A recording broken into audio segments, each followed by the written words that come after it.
આપણી આજુબાજુ જુઓ તો બધું જ સતત હલનચલન કરી રહ્યું છે, ખરું ને?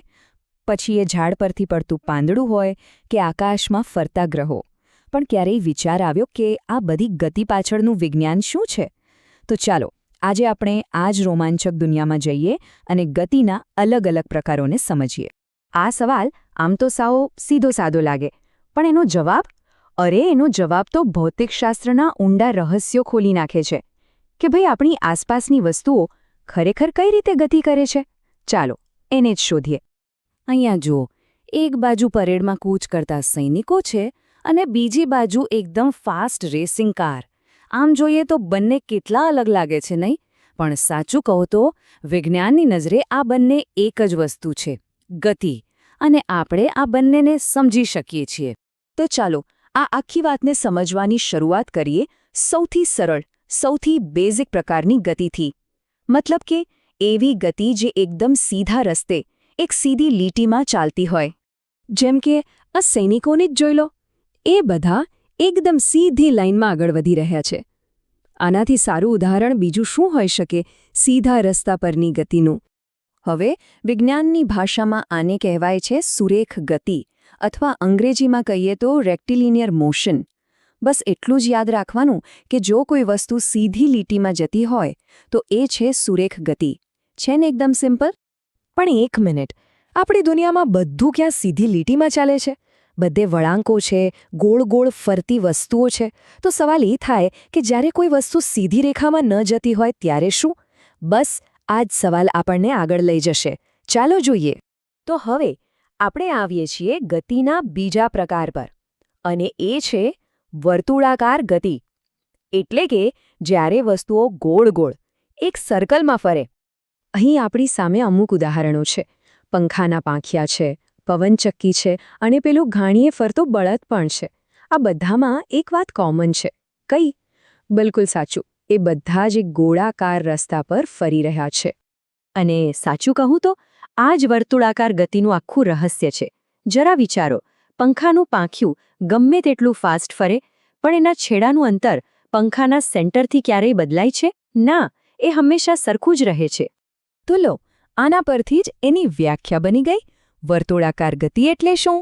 કે કોઈ વસ્તુ એવી રીતે ફરે કે એનો એક ફિક્સ પોઈન્ટથી અંતર હંમેશા એક સરખું કોન્સ્ટન્ટ રહે. આ એક જ વ્યાખ્યા પેલા ત્રણેય ઉદાહરણો પર બરાબર ફિટ બેસે છે, નહીં? ઓકે, તો આપણે સીધી ગતિ જોઈ, ગોળ ગતિ જોઈ, પણ એવી ગતિનું શું જે વારંવાર રિપીટ થતી હોય? જેમ કે ઘડિયાળના કાંટાની ટીક ટીક ટીક. બસ આ જ વિચાર આપણને ગતિના એક તદ્દન નવા અને મજેદાર પ્રકાર તરફ લઈ જાય છે. અને અહીંયા આપણે આવી પહોંચેલા છીએ ગતિના ત્રીજા અને આજના આપણા છેલ્લા પ્રકાર પર. આ છે આવર્ત ગતિ. એને આપણે ગતિનો એક પ્રકારનો તાલ કે લય પણ કહી શકીએ. જરા વિચારો, હિંચકા પર ઝૂલતું કોઈ બાળક કે પછી પેલી જૂની દિવાલ ઘડિયાળ જેનું લોલક આમથી તેમ, તેમથી આમ ઝૂલતું હોય. આ બંને દ્રશ્યો આપણે બધાએ જોયા છે. અને બંનેમાં એક જ વાત છે, એક એવી ગતિ જે એક ચોક્કસ સમય પછી ફરી પાછી રિપીટ થાય છે. બસ આને જ વિજ્ઞાનની ભાષામાં કહેવાય છે આવર્ત ગતિ, એટલે કે પિરિયોડિક મોશન. હિંચકાનું આગળ પાછળ જવું કે પછી ઘડિયાળના લોલકનું ઝૂલવું, આ એના પરફેક્ટ ઉદાહરણો છે. કેમ? કારણ કે એ એક ફિક્સ ટાઈમ પછી પોતાની ગતિને રિપીટ કરે છે. સારું, તો આપણે ત્રણ મેઇન પ્રકારો સમજી લીધા. સીધી એટલે કે સુરેખ, ગોળ એટલે કે વર્તુળાકાર, અને રિપીટ થતી એટલે કે આવર્ત ગતિ. પણ શું રિયલ લાઈફમાં ગતિ આટલી સિમ્પલ હોય છે? ના. તો ચાલો હવે આ બધાને ભેગા કરીએ અને જોઈએ કે અસલી દુનિયામાં શું થાય છે.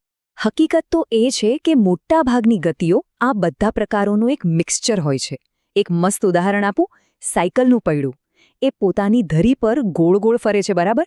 તો એ થઈ વર્તુળાકાર ગતિ. પણ સાથે સાથે એ સાયકલને સીધી આગળ પણ લઈ જાય છે, જે થઈ સુરેખ ગતિ. જો એક જ સમયે બે પ્રકારની ગતિ.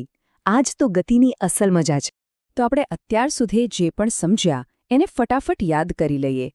આ ત્રણ મુખ્ય શબ્દો છે જે આપણે શીખ્યા: સુરેખ ગતિ, વર્તુળાકાર ગતિ અને આવર્ત ગતિ. સમજી લો કે આ શબ્દો ગતિના વિજ્ઞાનને સમજવાની ચાવીઓ છે. તો હવે આ નવી સમજ સાથે આપણી આસપાસ નજર દોડાવીએ તો એવી કઈ ગતિઓ જોવા મળે છે જેમાં આ બધાનું કોમ્બિનેશન હોય, જેમ કે પૃથ્વી સૂર્યની આસપાસ ફરે છે એ, કે પછી ક્રિકેટમાં બોલર જ્યારે બોલ ફેંકે છે એની ગતિ?